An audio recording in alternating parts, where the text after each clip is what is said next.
खबरों के निष्पक्ष विश्लेषण के लिए सब्सक्राइब करें Jantantra TV and press the bell icon. Never miss any update.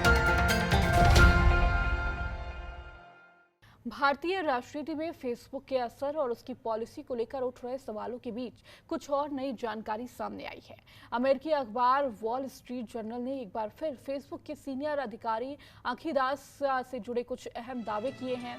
बताया गया है कि आंखी दास के चुनाव में कांग्रेस की हार को 30 साल की जमीनी मेहनत के बाद मुक्ति बताते हुए एक अलग अंदाज में प्रधानमंत्री नरेंद्र मोदी की तारीफ की थी। साथ ही चुनावी कैंपेन में भी उनकी भूमिका को लेकर सवाल उठाए गए थे।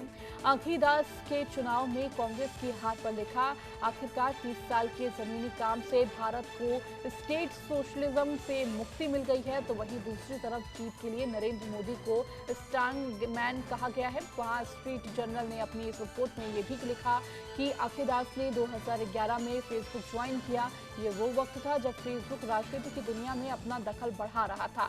इसी दौरान भारत की कई राजनीतिक पार्टियों को फेसबुक के बेहतर इस्तेमाल के बारे में भी बताया गया।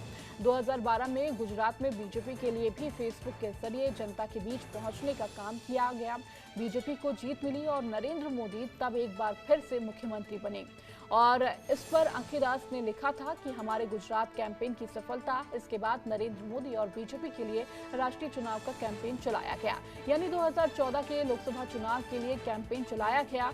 आंखी दास के सहयोगी कैटी हार्बर्ट ने लिखा है कि आंखी दास ने नरेंद्र मोदी को भारत का जॉर्ज डब्ल्यू बूथ बनाकर संबोधित किया। आंखी दास ने यह भी वकालत कर रही थी कि बीजेपी के साथ काम करने से फेसबुक को फायदा पहुंच रहा है।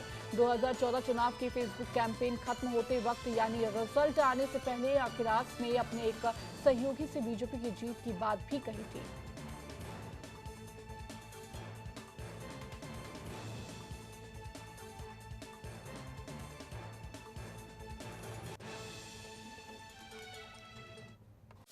खबरों के निष्पक्ष विश्लेषण के लिए सब्सक्राइब करें Jantantra TV and press the bell icon. Never miss any update.